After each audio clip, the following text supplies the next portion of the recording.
There's something they don't tell you when you buy into a neighborhood with an HOA. It's not printed in the glossy brochures or whispered by the real estate agent, but once you see it, you can't unsee it. It's not just about property rules. It's about control. And sometimes, it's about power taken by the weak to feel strong. The morning the cops showed up at my door, they weren't looking for me. They were there for a duffel bag. A weather-worn, military-issued duffel bag sitting respectfully on my porch, my son's gear, still packed from his last deployment. The officer's words were clinical, almost embarrassed. We received a complaint of suspicious materials. I looked down at the bag. Camouflage, dust, a name tag that read Sullivan. That's when I saw her, standing across the street like a specter in pastels, Patricia Garrison, president of the HOA, her arms folded, her dog yapping like it was auditioning for her soul. She smiled. My hands clenched without thinking, because in that moment, I didn't see a neighbor. I saw the enemy. You see, the real battlefield isn't always overseas. Sometimes it's in your backyard. And that day, I made a decision. If Patricia wanted war, she'd get one. But it wouldn't be fought with fists or fury. It would be fought with facts, fire, and a truth so sharp it would rip the rot out from under the HOA's corrupt foundation. And when it was over, she would be the one retreating under white flags. Stick with me, because this isn't just a story about one bad Karen. This is about what happens when weak men awaken, when the mask of suburban order peels away to reveal a power cult more insidious than most governments. They tried to break my family's honor, so I dismantled their entire kingdom. But before we burn it all down, you need to see how deep the rot went. Comment the phrase, "No kings behind fences," twice below if you're ready to take back control, and trigger the algorithm to show this truth to every man who needs to hear it. Because once you hear what happened next, you'll never look at your neighborhood the same way again. Let me tell you something they never say out loud. HOAs were never about unity. They were about dominion. A quiet form of tyranny, wrapped in meeting minutes and pastel blazers.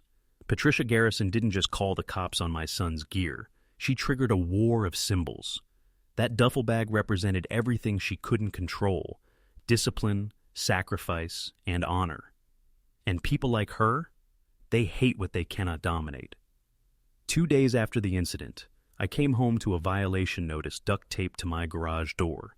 In bold letters, it read, "Unapproved outdoor storage. My son's gear. Still on the porch, still untouched. As if serving this country was a code violation." That's when I knew. I wasn't dealing with a neighbor. I was dealing with a regime. Patricia had been ruling Maple Ridge like a queen with a clipboard for 5 years. She fined a veteran for flying a slightly faded flag. She cited a widow for wind chimes above the noise threshold, and she ordered a single mom to repaint her trim 3 times because the beige didn't match community standards. But here's the part that makes your stomach turn. She wasn't acting alone. The board, spineless, her minions, obedient, and the rest of the residents, conditioned. Conditioned to avoid eye contact, conditioned to pay up, conditioned to submit. I started digging. Old emails, HOA bylaws, meeting transcripts. I discovered Patricia had rewritten sections of the community charter, quietly, over 3 years, moving small clauses, adding tiny phrases, deleting a comma here and a period there. But in legal terms, those small changes, they were power transfers. She created fines out of thin air, redefined common space to include anyone's front yard, expanded her authority by 14 lines that no one voted on. It was psychological warfare, death by paper cuts, but she made one mistake. She thought I'd fold. She thought I'd back down like everyone else. What she didn't know, I wasn't just a homeowner, I was the father of a deployed Marine, a man who'd bled for this flag, and I was about to return that energy with interest. Because tyranny doesn't fall on its own. It gets dismantled, one line at a time. They say if you want to control a man, don't chain his hands, chain his sense of what's allowed. Patricia built her power not with brute force, but with something far more dangerous: invisible permission. She buried her tyranny in clauses, weaponized ambiguity, and she used the HOA board like pawns, people too afraid to question her, too lazy to read what they signed. But I read everything. And buried in the charter, I found her Achilles' heel. Article 4, Section 9b, emergency powers shall not override federal protections. It was dry legalese, the kind of clause no one ever notices. But I noticed, because in that clause I saw the opening. Federal protections, military families, uniformed service members. She had crossed a line that wasn't just immoral, it was illegal. So I made a call, not to a lawyer, to a veteran. Master Chief Reynolds, retired Navy, now head of Veterans Advocacy Legal Network. When I told him what Patricia had done, calling police on military gear, finding a decorated serviceman's father for clutter, his voice went cold. "Document everything," he said. "Then we burn her paper palace to the ground." So I did. I took photos, screenshots, recorded conversations, emails, video clips of her trespassing, time-stamped, watermarked, categorized. And I wasn't alone. Turns out, I'd awakened something in the neighborhood. Other homeowners started slipping me notes, photos, their own violation notices, stacked like parking tickets, each more absurd than the last. A father fined for his daughter's chalk art on the driveway. A widow penalized for having a bird feeder visible from the road. Each story whispered the same thing. We were all afraid of the woman with the clipboard. But fear dies the moment you see the pattern, and what began as quiet resistance became something more. Strategic rebellion. We drafted letters, filed motions, collected testimonies, a growing network of the wrongfully fined, the unjustly shamed, and the silently furious. And through it all, Patricia kept smiling at the board meetings, sipping from her monogrammed HOA mug like she was untouchable. But she didn't see the storm coming, because the people she ruled like peasants were becoming something else entirely. We weren't a neighborhood anymore. We were a resistance.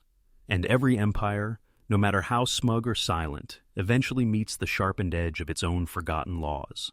It started with silence, not submission, but preparation. Patricia didn't notice when fewer people showed up to her mandatory meetings.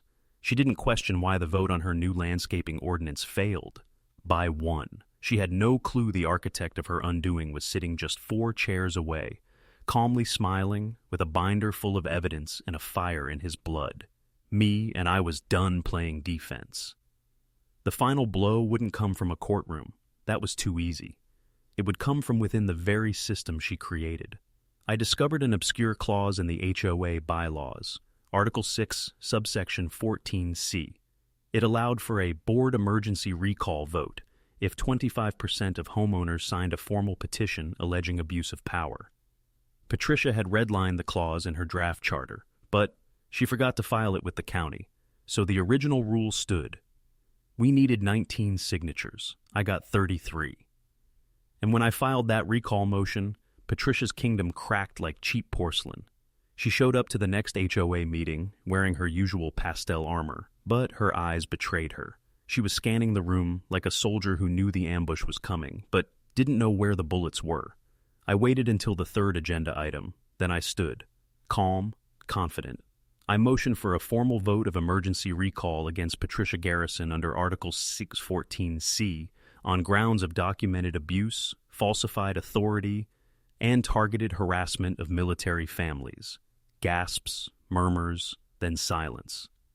She stood, hands shaking. "This is a witch hunt," she snapped. "You have no right." But then the signatures were read aloud. Tom Brewster, Margaret Chen, the Holtz family, the widow with the bird feeder, the father with the chalk art, and my name, David Sullivan, the man whose son gave more to this country than Patricia ever gave to this community. The vote was swift, 27 in favor, 1 abstain. She didn't even have the strength to vote for herself. When the gavel dropped, it was like thunder, the echo of justice in a room long deafened by fear. And that was the moment everything changed. Because the people didn't just remove Patricia, they reclaimed their voice. Comment the phrase "no kings behind fences" again, because this moment isn't just ours. It belongs to every man who's ever been quietly ruled, fined into silence, or shamed for standing tall. This is how we end tyranny, not with chaos, but with clarity. The strange thing about power is how hollow it sounds when it falls. After the recall vote, Patricia didn't scream, she didn't beg. She just sat, as if the air had been pulled out of her lungs, as if she finally realized the HOA wasn't a kingdom, just a cage she built for herself. But what came next? That was the real reckoning. Because when tyrants fall, the systems they corrupted implode with them. Turns out, Patricia had made enemies not just in the neighborhood, but in the county records office, the zoning board, and even her own employer. The Veterans Advocacy Legal Network, they filed a formal complaint with the state HOA Oversight Committee. A case that would have taken years was fast-tracked in weeks. The committee's findings? Devastating. Violations of homeowner rights, manipulation of charter documents, unauthorized property surveillance, misuse of HOA funds for personal legal threats. And worse, evidence she'd been sending violation notices during work hours, using her firm's email system. The accounting firm she managed, they called it conduct unbecoming of fiduciary trust. She was placed on unpaid leave, then fired. Her pastel armor cracked, one fine hairline fracture at a time. Meanwhile, the new HOA board, led by a former teacher with actual integrity, began a full audit, $14,000 in unexplained landscaping costs, $3,000 bildungsrabil to a decorative signage consultant who didn't exist. They refunded dozens of unlawful fines, repealed 3 bogus policies, and erased Patricia's redlined edits from the charter.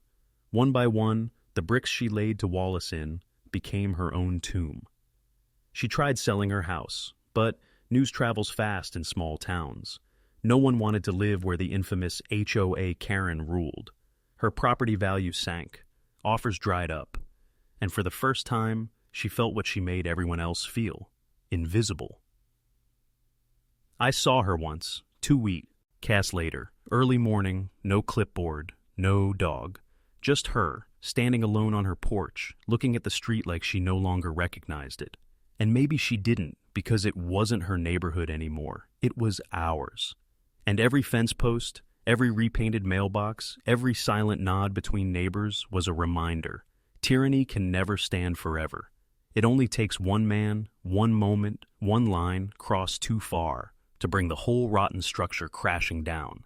Justice, real justice, doesn't come with a parade. It comes in the stillness, in the hum of your backyard on a windless morning, in the knowing glance from a neighbor who once feared speaking up. That's where victory lives, quiet, rooted, permanent. After Patricia left, something strange began to happen. Not dramatic, not loud, just real.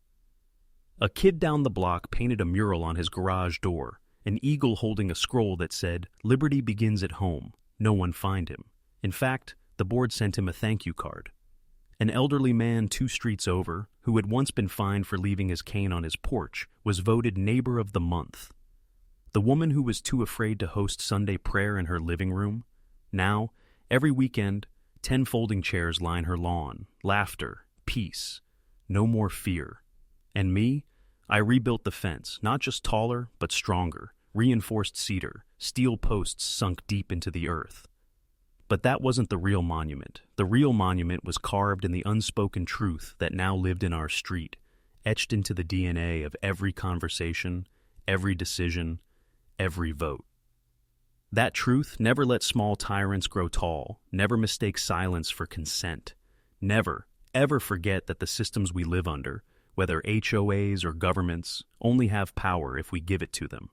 And above all, never let them shame the people who serve. My son came home a month after it all ended. He stood in front of that new fence, 8 feet tall, pressure-treated, thorn bushes lined along the base, and he just nodded, quietly, proudly. I told him what Patricia had done, what she tried. He didn't say much, just looked out over the neighborhood and said, "You didn't just hold the line, Dad. You moved it forward." And he was right, because every man has a line, a boundary, a truth he won't let the world erase.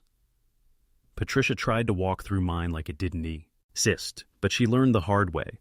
Behind every silent homeowner is a warrior waiting to wake up. So if you're watching this and your line is being crossed, don't wait, don't shrink. Sharpen your truth, gather your people, and take it all back. Comment, "No kings behind fences," one last time below. Let them know we remember, let them know we see now, and let the HOA tyrants of the world hear our footsteps coming. Because we're done being ruled, we're the rulers now, and we don't need a clipboard to prove it.